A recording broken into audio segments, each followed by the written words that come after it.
Germany ने launch किया है नॉन यूरोपियन कंट्रीज़ के लिए opportunity card, a golden chance to move to Germany. क्या आप अपॉर्चुनिटी कार्ड के लिए एलिजिबल हैं?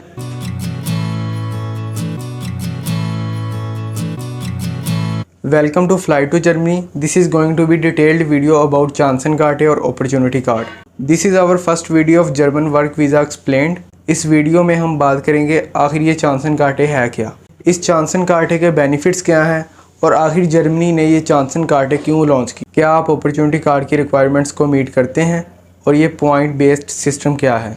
What documents you need to prepare for opportunity card. Germany ने अपॉर्चुनिटी कार्ड 1 जून 2024 से लॉन्च किया, जो कि जॉब सीकर वीज़ा का अपडेटेड वर्जन है। ये अपॉर्चुनिटी कार्ड पॉइंट सिस्टम पर बेस्ड है, जिसमें आप जर्मनी में 1 साल स्टे के साथ साथ परमानेंट जॉब ढूंढ सकते हैं। अगर हम अपॉर्चुनिटी कार्ड के बेनिफिट्स की बात करें तो नंबर 1 पर आता है duration of job seeking.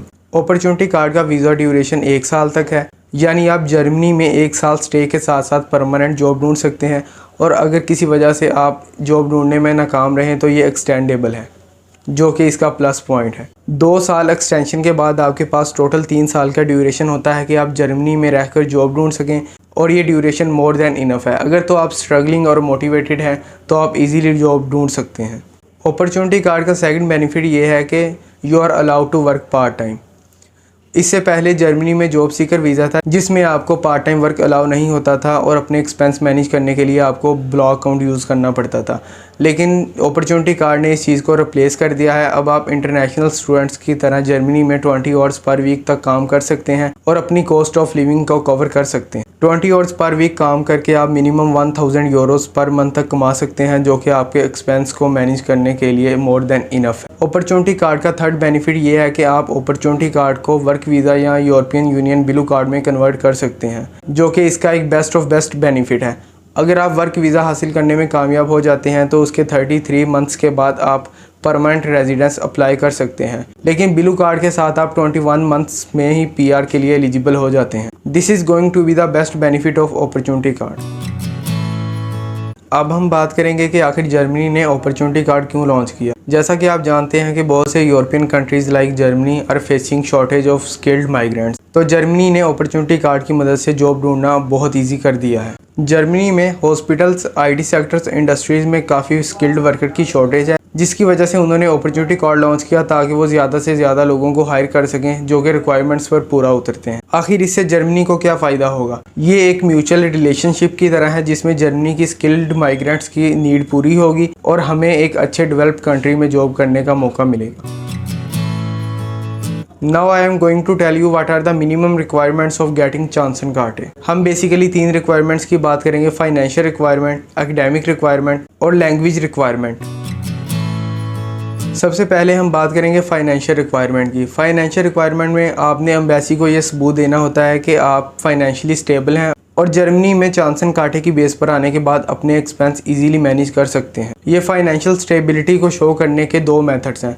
First of all block account and second part time job contract. पहले हम बात करेंगे ब्लॉक अकाउंट की। तो आपको जर्मन बैंक में 11,208 यूरो रखने होते हैं, जो कि जर्मनी जाने के बाद आपको 934 यूरो पर मंथ मिलते हैं। इस तरह 1 साल के अंदर आपकी ये तमाम अमाउंट आपको रिटर्न कर दी जाती है। अगर आप ब्लॉक अकाउंट अफोर्ड नहीं करते या आप ब्लॉक अकाउंट से बचना चाहते हैं तो आपके लिए सेकंड ऑप्शन है पार्ट टाइम जॉब कॉन्ट्रैक्ट। अगर आप जर्मनी जाने से पहले पाकिस्तान में बैठकर ही पार्ट टाइम जॉब कॉन्ट्रैक्ट हासिल कर लेते हैं तो आप एम्बेसी में ब्लॉक अकाउंट की जगह पर ये शो करवा सकते हैं और वीज़ा ऑफिसर को कन्विंस कर सकते हैं कि आप अपने एक्सपेंस मैनेज करने के काबिल हैं।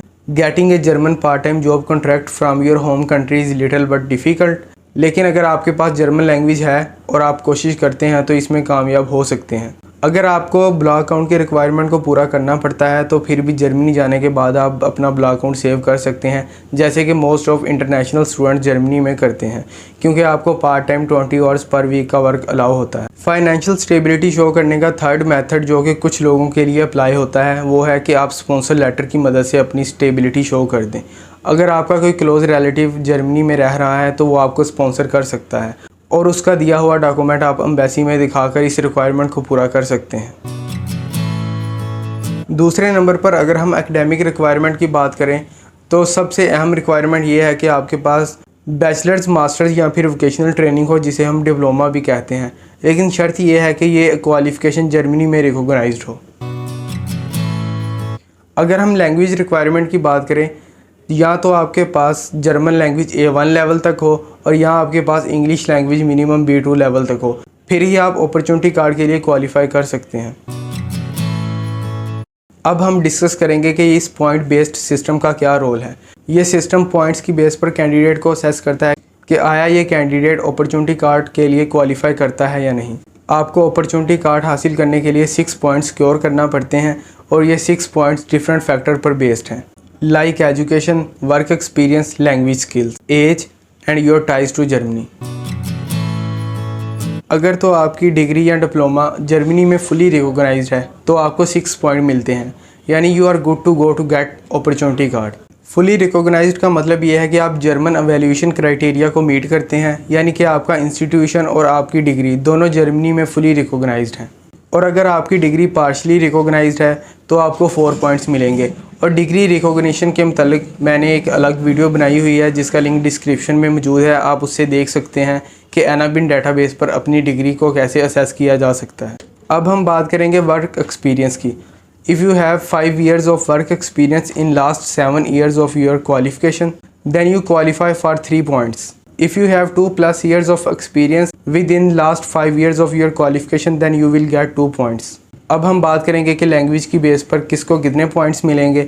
आप इंग्लिश लैंग्वेज या जर्मन लैंग्वेज की बेस पर पॉइंट्स हासिल कर सकते हैं। अगर आपके पास जर्मन लैंग्वेज का A1 लेवल होगा तो आपको कोई पॉइंट नहीं मिलेगा, A2 लेवल की बेस पर 1 पॉइंट मिलेगा और B1 लेवल की बेस पर 2 पॉइंट मिलेंगे। अगर हम इंग्लिश लैंग्वेज की बात करें तो B2 लेवल ऑफ लैंग्वेज पर कोई पॉइंट नहीं मिलेगा, जबकि C1 लेवल पर आपको 1 पॉइंट मिलेगा। I would like to make it clear कि मिनिमम लैंग्वेज की रिक्वायरमेंट और पॉइंट्स में बहुत डिफरेंस है। यानी जर्मन लैंग्वेज में A1 मिनिमम रिक्वायरमेंट है जिस पर आपको कोई पॉइंट नहीं मिलेगा, और यही मिनिमम रिक्वायरमेंट इंग्लिश लैंग्वेज में B2 है। आपने एम्बेसी में ये रिक्वायरमेंट किसी न किसी टेस्ट के साथ प्रूव करनी होगी। अगर हम इंग्लिश की बात करें तो आप IELTS या TOEFL की मदद से ये रिक्वायरमेंट मीट कर सकते हैं, और अगर हम जर्मन लैंग्वेज की बात करें तो गोइटे एग्जाम के साथ आप ये रिक्वायरमेंट मीट कर सकते हैं। Next factor is age factor. A person below 35 gets 2 point, a person between 35 and 40 will get 1 point, a person above 40 will get no point. If you are above 40 then you are eligible to apply but you will not get any point. Next factor is ties to Germany. अगर पिछले 5 सालों में आपके पास 6 month से ज़्यादा stay है Germany में तो आपको 1 पॉइंट मिलेगा। Keep it in mind this stay should not be as a visitor, यानी आप विजिट वीज़ा की बेस पर जाकर 1 पॉइंट हासिल नहीं कर सकते। At last I would like to tell you an additional point. अगर हस्बैंड और वाइफ दोनों एक साथ अपॉर्चुनिटी कार्ड के लिए अप्लाई करते हैं तो आप दोनों को 1-1 पॉइंट मिलेगा। अगर आप ये देखना चाहते हैं कि आया आप अपॉर्चुनिटी कार्ड या चांसन काटे के लिए क्वालिफाई कर गए हैं, तो इसके लिए आप चांसन काटे की वेबसाइट पर अपने पॉइंट्स कैलकुलेट कर सकते हैं, जिसके बारे में मैंने एक डिटेल्ड वीडियो बनाई हुई है और इसका लिंक डिस्क्रिप्शन में है। अब हम बात करेंगे कि what are the documents you need to prepare for opportunity card. Number 1 पर आता है एकेडमिक क्वालिफिकेशन, और नंबर 2 पर आता है लैंग्वेज सर्टिफिकेट्स। नंबर 3 पर आता है proof of financial stability, part time job contract, if not then block account. Number 4 पर आता है वैलिड पासपोर्ट, और नंबर 5 पर आता है proof of non tourist stay. Last पर आता है proof of work experience.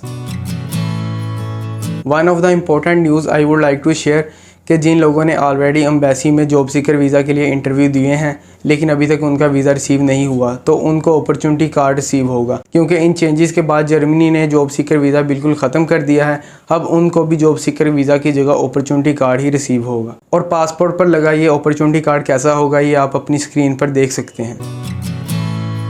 Now the question rise के अपॉर्चुनिटी कार्ड की अपॉइंटमेंट कब ओपन होगी और इसे कैसे बुक किया जा सकता है। तो इंशाल्लाह मैं नेक्स्ट डिटेल्ड वीडियो इसी टॉपिक पर बनाऊंगा। मज़ीद इन्फॉर्मेशन के लिए चैनल से कनेक्टेड रहिए।